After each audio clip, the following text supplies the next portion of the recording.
What's the question? Well, I mean, I guess some people would ask, well, okay, you're engaged. Why aren't you staying with your fiance? Why aren't you living with him? I don't believe in that before marriage. Well, right, but I mean, wouldn't that beat being homeless? Well, you know. What's up, YouTube? Atlanta Street Interviews out here with another one. So we got a young lady out here today. How you doing today, miss? Fabulous. All right, all right. And so, I'm like Lil' Kim, ghetto fabulous. Okay, all right. And so, are you homeless? Technically, yes, I am, and it's the greatest challenge I've ever faced. Okay. But you know, as us black women, when we face challenges, we leap higher. We leap higher. Awesome, awesome. And so, how old are you? I'm at that age where a woman don't talk about it. Well, again, we want to know.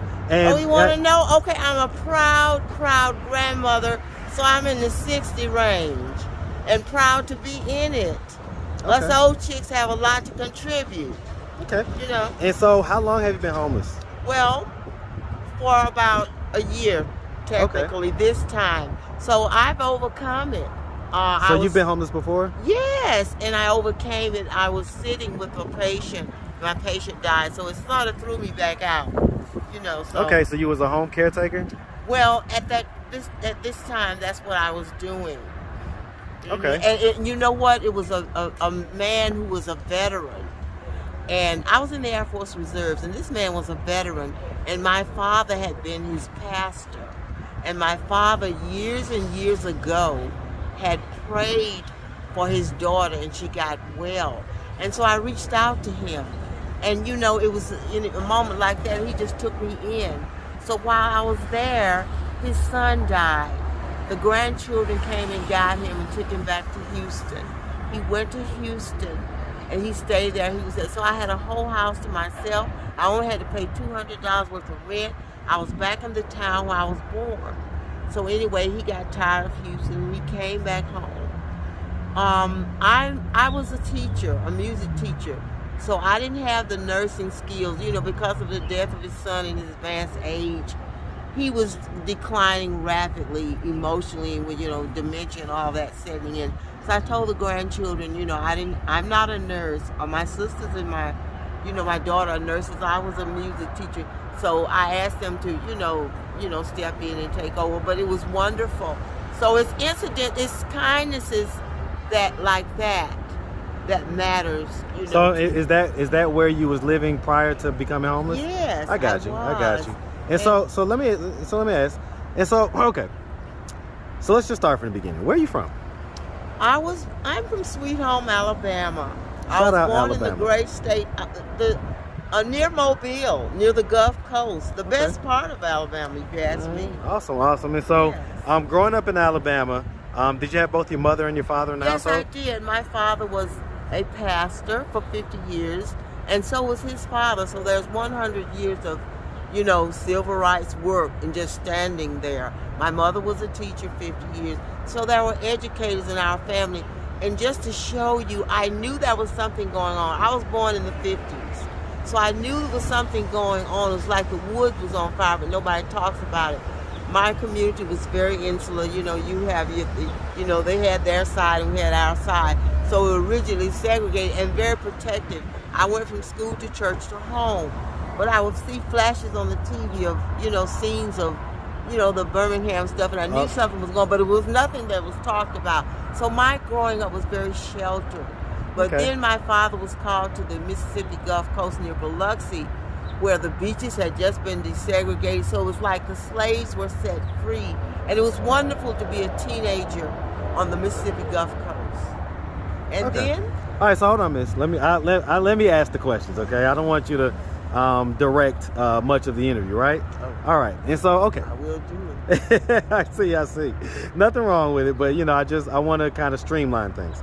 All right. So growing up, so you had both your mother and your dad. It sounds like you had a fairly normal childhood. Wonderful. You went to high school. I'm sorry. Give me 1 second. Oh, I'm sorry. It's okay. Forgive me. It's okay. No, you're good. My grandson. Listen, you're my elder, and I respect that. Okay. Thank you, Jim. And so listen. So you went to high school, right? You graduated. Did you go to college after that? Yes. What college did you go to? Listen, honey. I came to Atlanta on September 9th, 1969 as a freshman at Spelman College. And it was the year after I was a freshman in 1969, the year after Martin Luther King was assassinated. So Atlanta was it was like, I can't describe it. It had a certain energy to it. It was a festive, like, oh, we're free. It was wonderful. And it was wonderful for a small town girl to be, in a big city like this. And so, did you graduate from Spelman? Yes, I did, with a degree in music. Shout out to Dr. Joyce Johnson right now. Okay. And so, do you have any kids? I have a grown daughter whom I'm very proud of. Okay. And I have a wonderful 19-year-old grandson whom I adore. Okay. And so, how old is your daughter? My daughter is 36. 36? Okay. Yes. And you say your grandson's 19? Yes, he is. Okay. And so, how's your daughter doing in life? She is fabulous. She's a nurse. She's a workaholic, and I admire her. She has 2 jobs. She loves her work. She's a fabulous single mother, and I mean, she's just a wonderful daughter. And so, let me ask you this: were you married? Yes, I was married. Okay. And so, what age did you get married? I got married for the first time in 2012. Okay, so that was just 10 years ago. Yes. Okay. And so you say that was the first time you got married? That was the first time, and I realized I liked it, and I realized I should have got married earlier. I liked it. And so how long were you married for? Well, my husband and I are separated, headed for divorce. I'm, technically married now, so headed to divorce. Okay. Friendly divorce now, no marriage. I get it. And so how long have you guys been separated? A long time. He's engaged to get married to someone, and so am I. So, I mean, the water's You're engaged to get married to someone? Yes, I am. Where are they at? Well, that's another story. I'm not, I can't tell another person's story. Well, I mean, I'm not asking for his story. I'm just asking, are they homeless as well? That's not information I'm allowed to. All right, so Miss, I told you at the beginning, if there's anything that you feel like you're too embarrassed to talk about. What do you want me? What you say now? Well, What's the question? Well, I mean, I guess some people would ask, well, okay, you're engaged. Why aren't you staying with your fiance? Why aren't you living with him? I don't believe in that before marriage.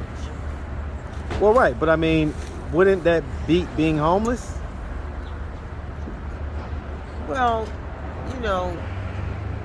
being homeless has degrees. I have friends where who take me in. It's not like I'm completely thrown away. And if it wasn't for their generosity, I would be like some of these other people sleeping on the street. Well, okay, let me ask you this. Does your husband have a roof over? I mean, does your fiance have a roof over his head every night? Like I say, I don't know all that. I don't really know. When's the last time you saw your fiance?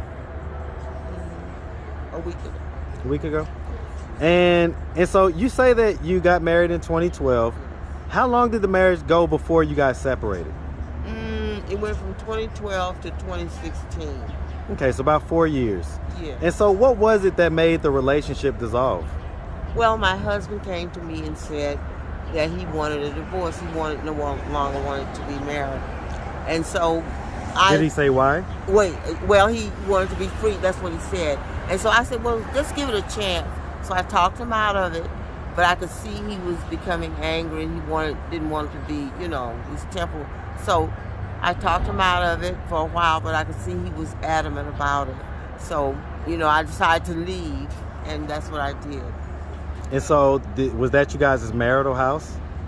Well, we lived in a senior apartment in a senior community. Okay. And so, did you have your own unit and he had his own unit? So you lived in his unit? Yes. Okay. And so you left, and he's now re-engaged? Well, as far as I know, I haven't talked to him since I left. I haven't talked to him since I left. Oh, so you haven't talked to him in years? I don't talk to him. So the last time you did talk to him, though, it's bad for my health. I hear that. So the last time you did talk to him, though, you said he was engaged. He's a narcissist. Excuse me. It's okay. Sorry. It's okay. All Sorry, right. people. And so, when did you meet your current? How long have you known, or how long have you been in a relationship with your current fiance?